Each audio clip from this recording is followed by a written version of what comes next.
this is Ashley back with another video. Before we get into the video, like, comment, and subscribe to the channel.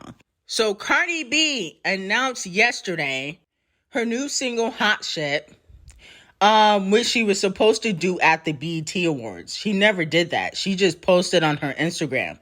So she hyped up her fans acting like she was going to the BET Awards and she was not, okay? Unless she did it and I didn't see it. But I did not see the announcement at the BET Awards.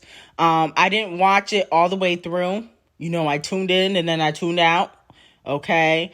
Because I wanted the Queen of Music to perform. But once I realized she wasn't performing, I basically turned it off. You know what I'm saying? Because the EBT Awards is not my cup of tea. So yesterday she announced Hot Shit the same day as the City Girls. Interesting. So the City Girls probably are not too happy about this, considering that they haven't had a hit in years. But they are dropping their single with Usher the same day. And I don't really think that the City Girls really fuck with Cardi B like that anymore. Okay, no shade.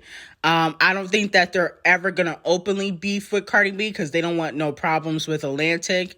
But I don't really think that they fuck with Cardi. Okay, and I think that, you know, it's only a matter of time before the unfollows happen. I understand a lot of artists don't control when they drop. But at the end of the day, like, you had to drop the same day as them. And you know they need a hit.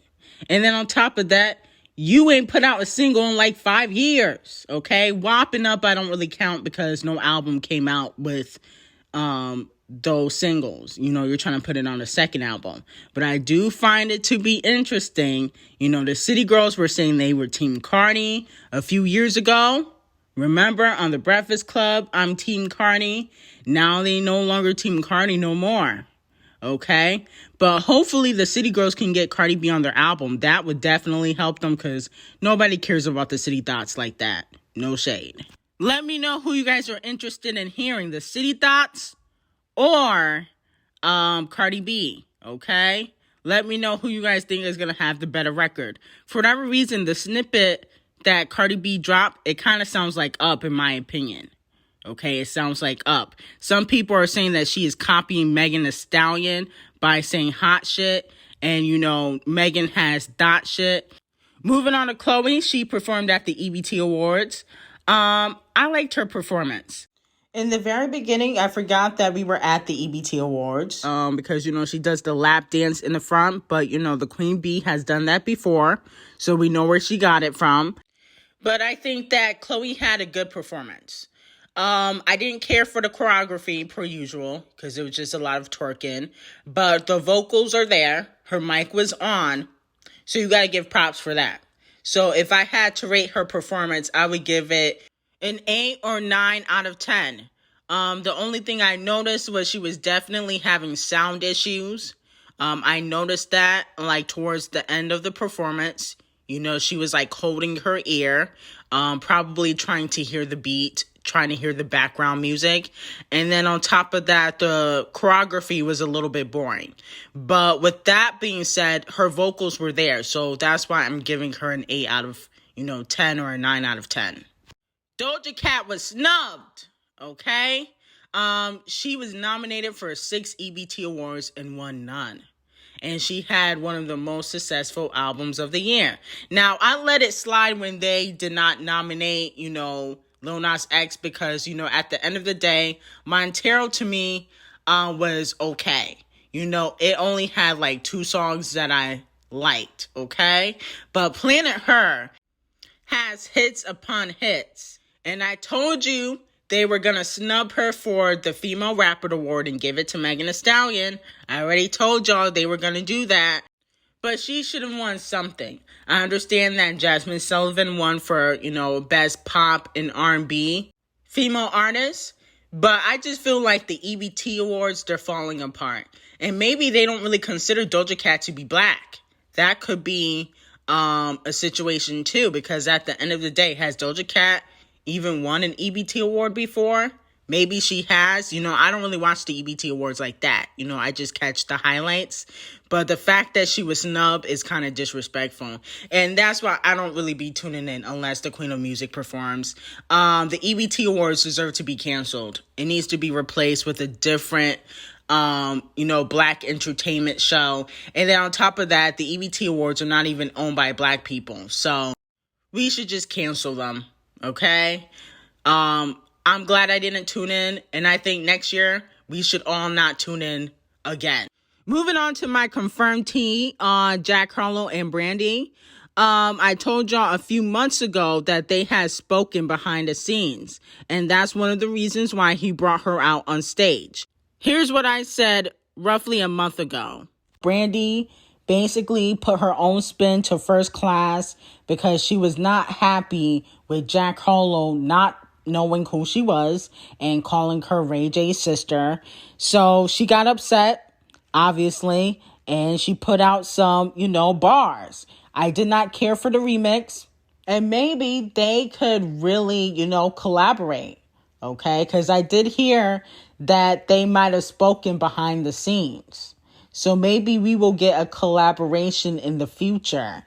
So that's what I said a month ago about them speaking behind the scenes. So with that being said, I did hear that there is, a record that they could possibly be working on, and that might get put out. I will say this, Jack Harlow is a marketing genius. He knows how to pander. He knows how to make black people like him, and y'all will eat it up. Okay?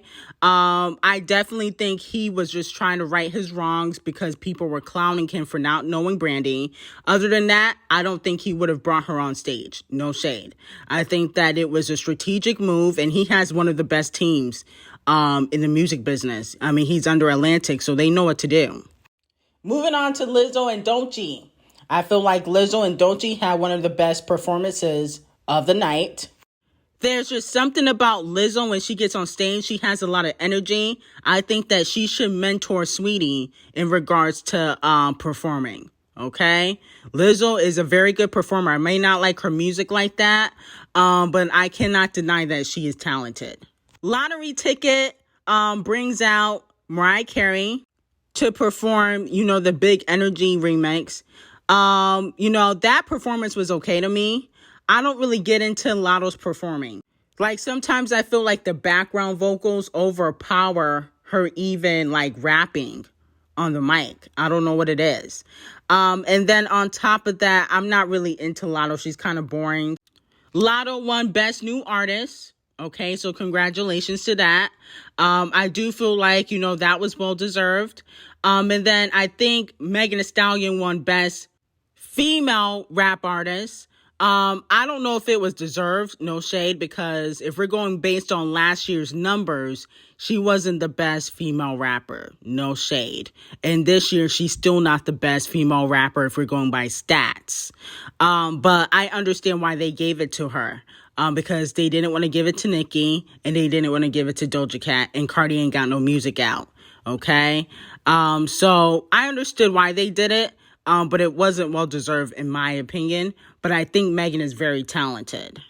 Moving on to Saweetie and Keith. Allegedly, Saweetie and Keith were hanging out together at the Versus after party. There's pictures circulating online.